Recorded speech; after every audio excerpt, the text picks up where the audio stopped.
So if you found this video, you are very welcome to the channel if you are new to the channel, and if you're a returning viewer, I want to thank you so much. So today we have with us the well-known and much-loved Himalayan yogi and spiritual master, Master Sri Akarshana. He's also a mentor of mine. Welcome, Master. Namo Himalaya. Namo Himalaya Garda. So I was not sure if I wanted to include this in the interview, but I think it will benefit the viewers. I just want to give them a little bit of background on how I met you, actually, or the influence that you had, because it's connected to the channel also. A friend of mine told me to watch The Secret a few years back. And of course, that was not enough info for me. So I was searching for more information, more guidance on manifestation, and that is how I found you. At that stage, it was 2018. You were still before you were initiated as a spiritual master, and I was following. I did a course in business through Imverse, but I couldn't. There was something missing. So what happened was in 2019, actually, I searched on your YouTube channel. We will give the link in the description for the viewers. And I found your ebook, Set It and Forget It. And then I manifested two things following what you said in the book. The one was an amount of money that it took me 20 years to gather, if ever. And the second thing was wisdom. So it was just more than a year after that I actually manifested that amount of money. Amazing. Yes. And I did not remember at that time that more than 10 years back, I started telling people, call me Sophia, which means wisdom. That's my third name. And only this morning, I realized that the channel is created Sophia. And of course, I know the name is wisdom, is the wisdom of God. But that is actually the physical manifestation of that, what I manifested in 2019. So I thought to share that with you because you don't always hear the influence that you have and how you guide us. So I want to thank you so much for that. Thank you. Thank you for sharing that. Thank you. So Master, the channel is about guiding people on their journey to enlightenment or to remembrance. And I'm channeling messages from the feminine concept of the divine. And what has come through a lot for the people on the frequency of the messages is to surrender, to flow, to surrender, to trust, and to flow in this time where we experience a big shift in consciousness as a whole, as a planet. Could you please give us some guidance in that? Because the question is how. You mean how to flow and how to channel messages? No, how to surrender in this time, how to trust and flow when they have challenges, when there's a lot of turmoil going on and a lot of changes, and they experience a lot of changes in their bodies also. I think one of the things we need to remember is that everything is one. So when we are one with universe, we are one with God, then everything is part of one thing. And as it shows behind me, the yin, the yang, there has to be a down for there to be an up. There has to be a left for a right. There has to be a black for a white. And if we never experience sadness, we will never know what peace or happiness feels like. And so when we are going through challenges and problems, it's always a good reminder for us to remember that if it wasn't for that, we will not be able to grow through what we are going through. And all we need to do is to find that trust, is to look back at our own history. And if we look back at our own history, we start to see, okay, how did I become the person I am today? How did I learned the things that I've learned in life? How did I come to my realizations, my paradigm shifts? How do I know what I know today? And if you look back at your own history, you'll realize that we know what we know is because of what we went through. And so if we understand that, then when we are going through certain challenges, know that even though sometimes it doesn't look like it, but it is part of the journey. It's part of our awakening. And another thing as well, because you mentioned about law of attraction, the thing is, some people, they ask about, how do I overcome fear, or how do I overcome challenges, or how do I overcome negativity? And they say it like there's a choice. And I always say to people, we don't really have a choice, because if we focus on the problems, what we focus on expands, so we get more of it. We don't really have a choice, so that means that we have to play the game thinking positive. It's like the human mind is very interesting, because it's always thinking about the negativity or problems. Like when a problem arises for myself in my journey, do I want to think about the problems and why is it happening and why am I challenged by this and why is it so bad? Of course I do. It's natural. Our mind does that. But then I tell myself that if I do it, I manifest more negativity. And that's not what I want. So I'm left with no choice but to keep forcing myself.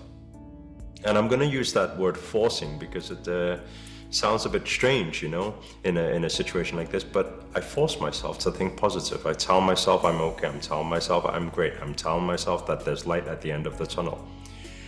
And I'm telling myself that I trust. And I keep brainwashing myself with those affirmations and telling myself that. And I think that is extremely important practice, because when we do that, we'll soon realize that there is light at the end of the tunnel, because everything is just as nature is, and in nature there are no storms that last forever, so it's part of the journey. Yes. You used the phrase that I want to connect to because it's a question I wanted to ask you. I don't know. I'm going to ask the question and then you can see.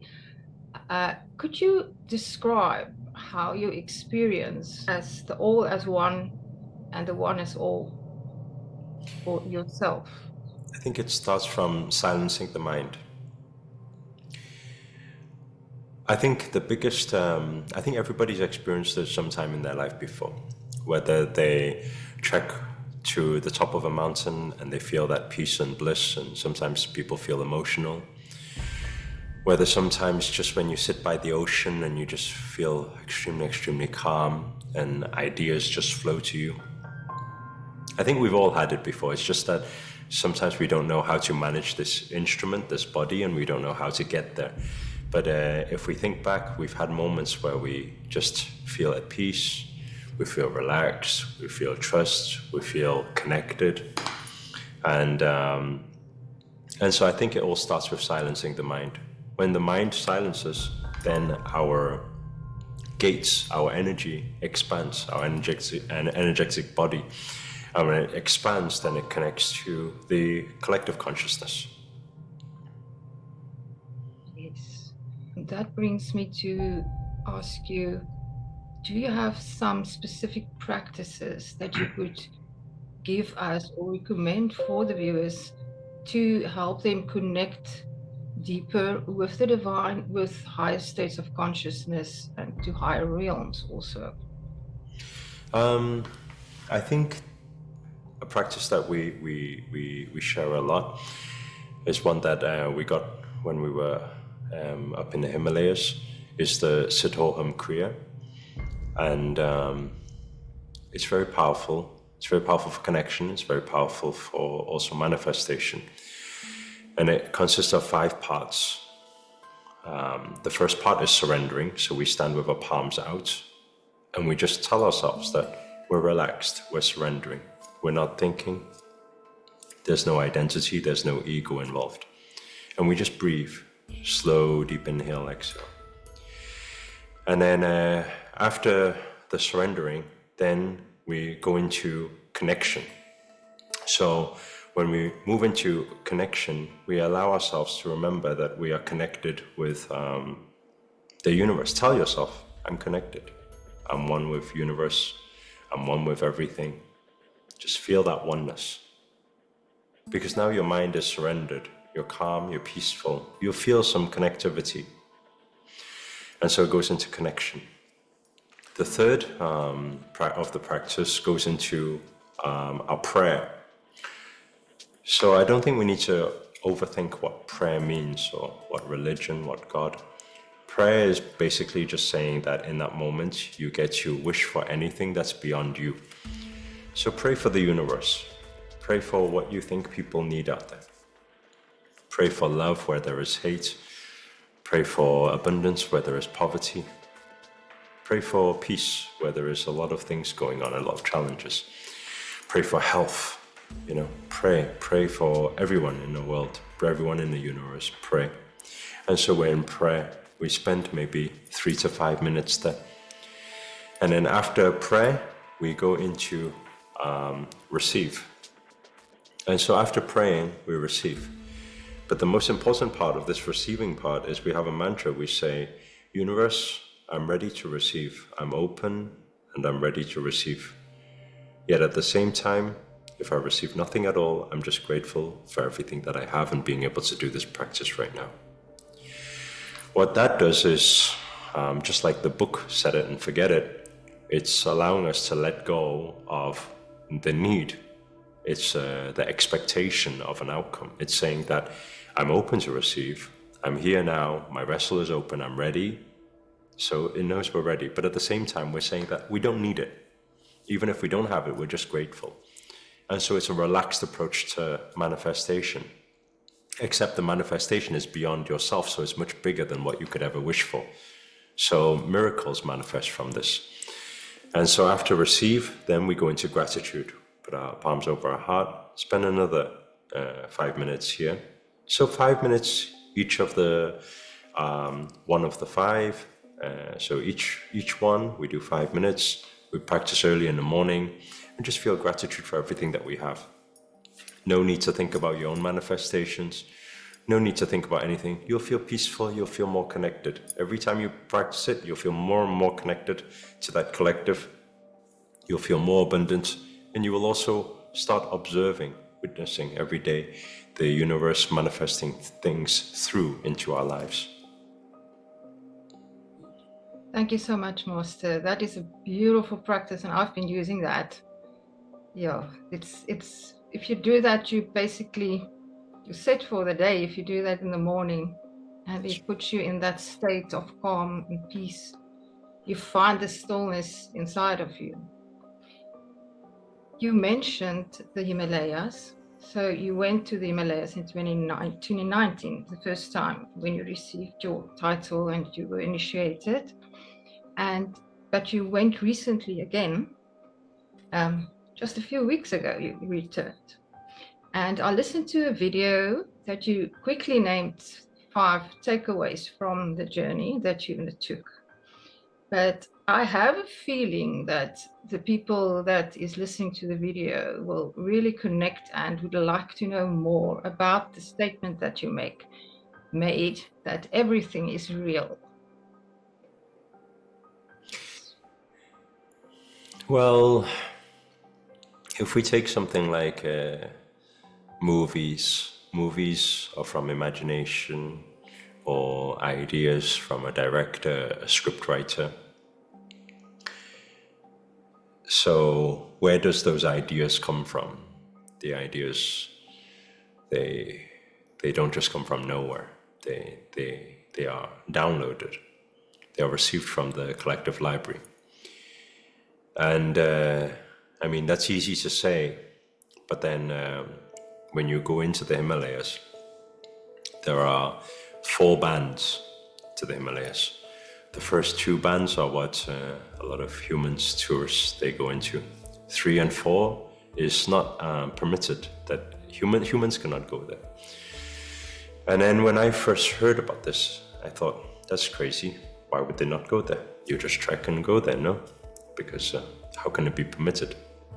Not permitted for people to go there.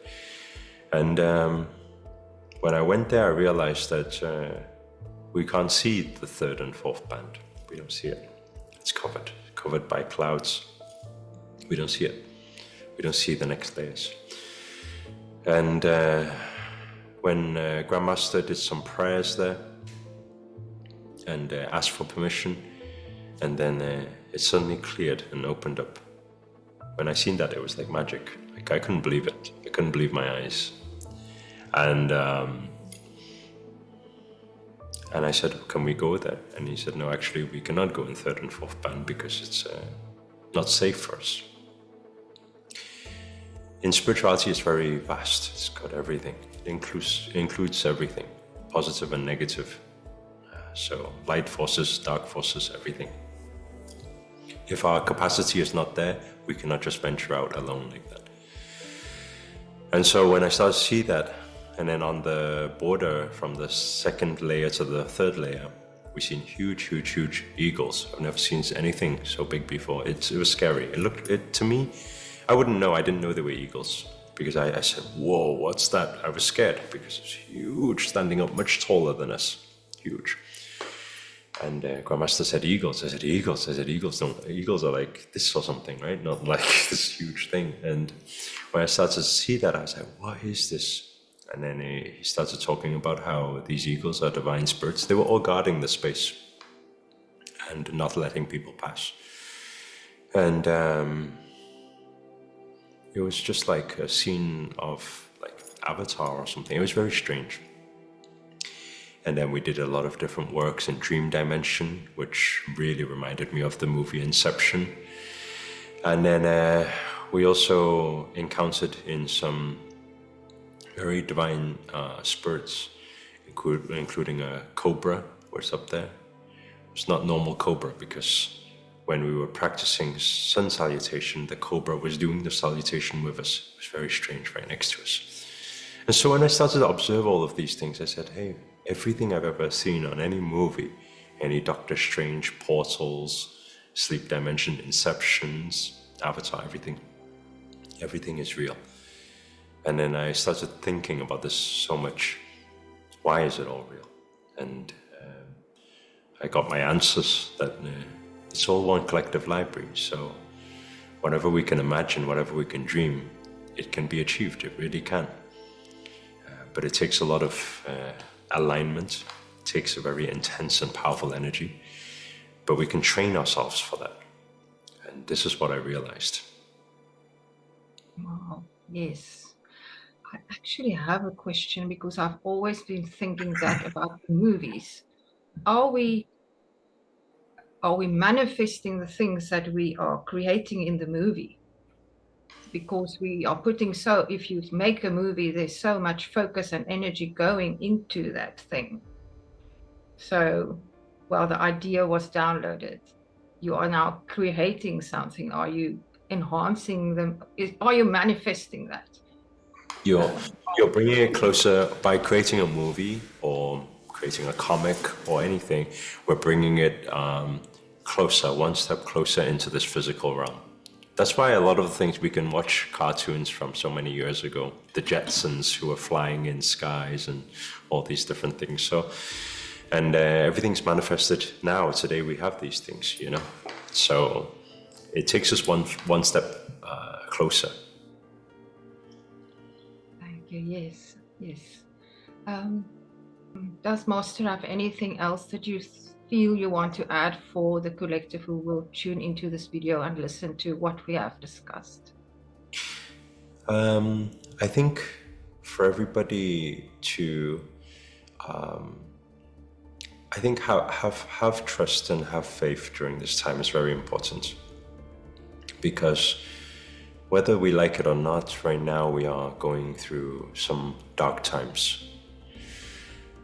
Like we can see just by looking around the world, all the war that is breaking out, everything that is happening. And it's, it's quite sad for the human being to see what's happening around the world. And it's quite a lot to take on for especially those who are affected by things like this. But I think it's very important that to have that trust and have that faith and know that thou shalt too pass. Everything passes. Everything's cycles, and everything is it goes through its phase, it goes through its season, and it calms, it cleanses, it goes. But it's very important for us not just to sit there and say, I sit here and I have trust and I have faith. But I think it's very important for us to try our best to play our part. And what is the part that we can all play? Well, first of all, the first part is we must work on ourselves. We have to build up our capacity. We have to become strong. We have to become powerful. Because if you are mentally affected and you're not seeking help or seeking guidance or improving, it's very hard for us to contribute beyond that. So work on yourself first. And then second to that, in every space, see where we can serve.